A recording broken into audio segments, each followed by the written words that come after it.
Billy Embody's joining us, our friend from over on the Bengal Tiger, part of the On3 Networks on the Jim's Firearms Hotline. Billy, how are you, sir? I'm doing well. How about you?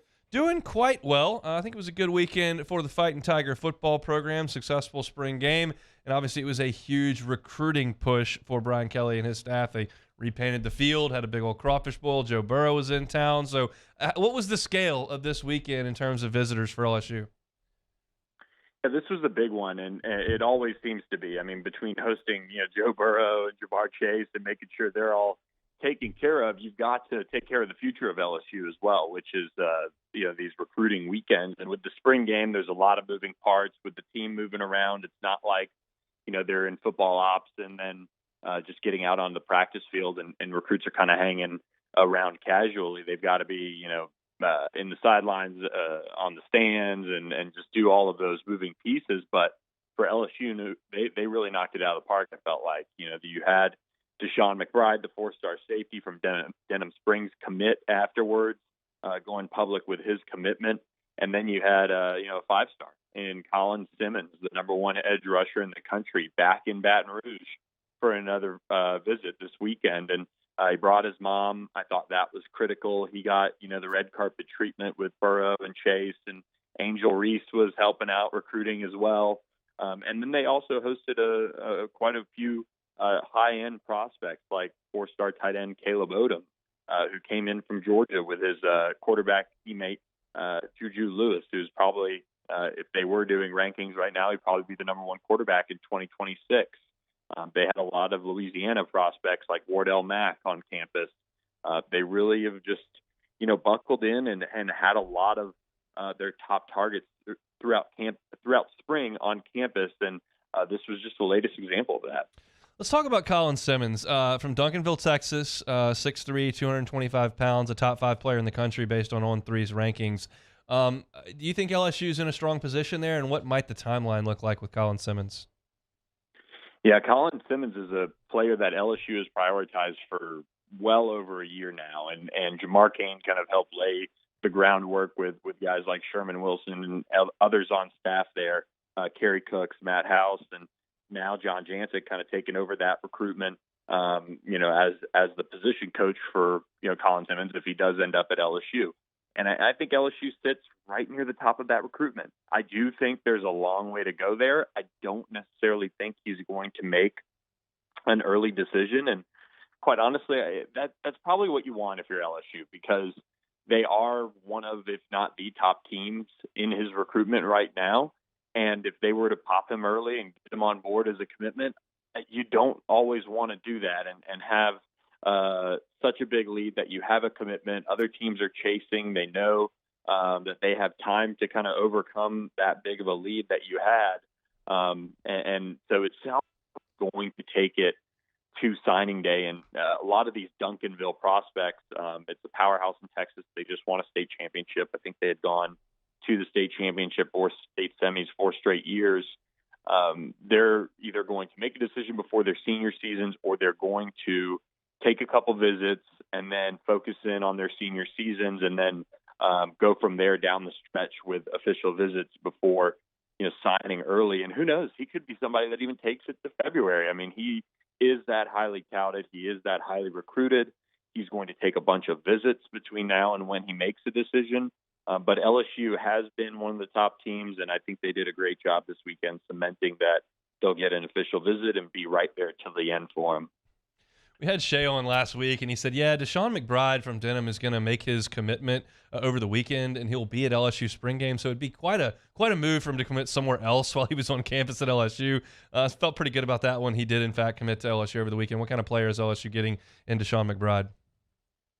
I love DeSean McBride. I think his production as a junior is really, really notable. Set his school record for single-season interceptions, and then he went out and ran an encouraging time on track in the 100-meter. I think he's just outside that sub-11 time that you want.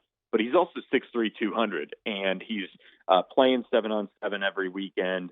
And I saw him in that setting as well, and he did really well.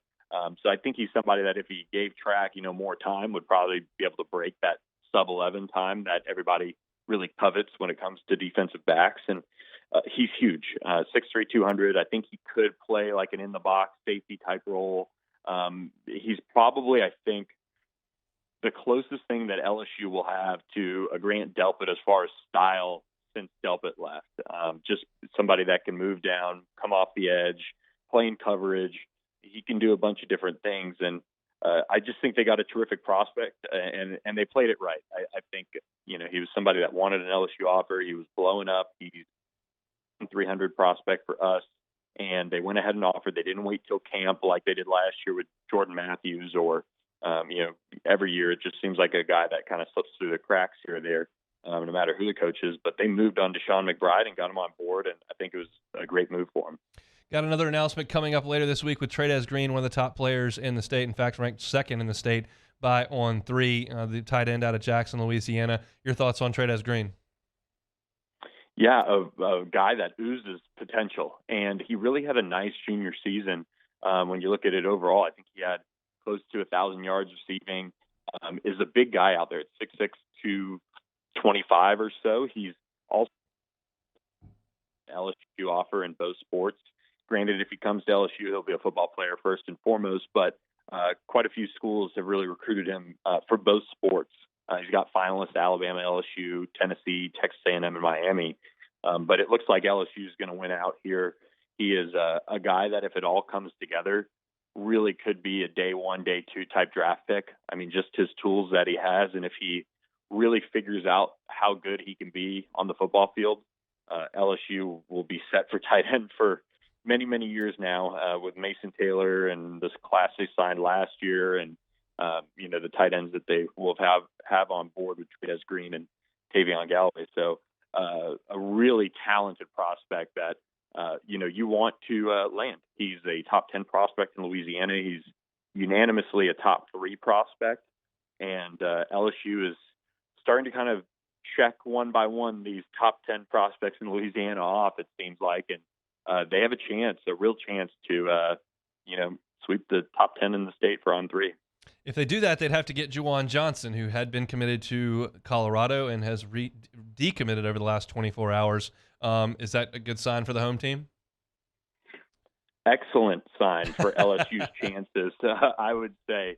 And look, Colorado, I don't know what went on in that spring game outside of a bunch of people going, but it hasn't been a great 48 hours for Deion Sanders. And, Juwan Johnson was somebody that when he committed to Colorado, a lot of us in the industry kind of said, do we really move our picks to the Buffaloes? Do we really think he's going to go all the way out there? Because they had been on LSU, and we did it anyway because you never know in recruiting. Maybe somebody takes a spot, but LSU never let up. They hosted him last week for a visit with his folks coming over from Lafayette, and he's a really, really talented quarterback, but he'd be a nickel for LSU, and I think they sit in a good spot to get his commitment this time around, and like you said, get another top 10 prospect in Louisiana on board. I think he's quick, he's agile, and once he figures out how to play in coverage, he plays it a little bit 7-on-7 here and there, but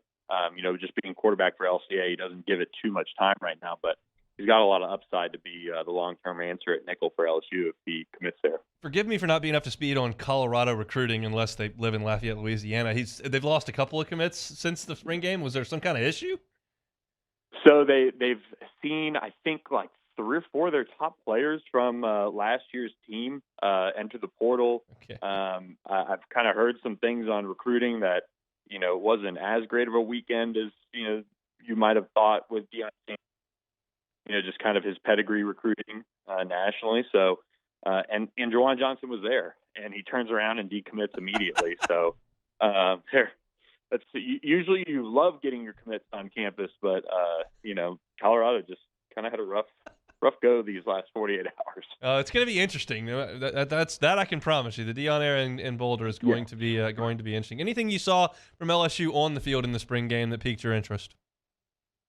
I think the secondary is still coming together. I think that's the big thing for me, and I think they're going to still experiment with maybe, continuing to move guys around. I mean, they've played JV and Toviano multiple spots.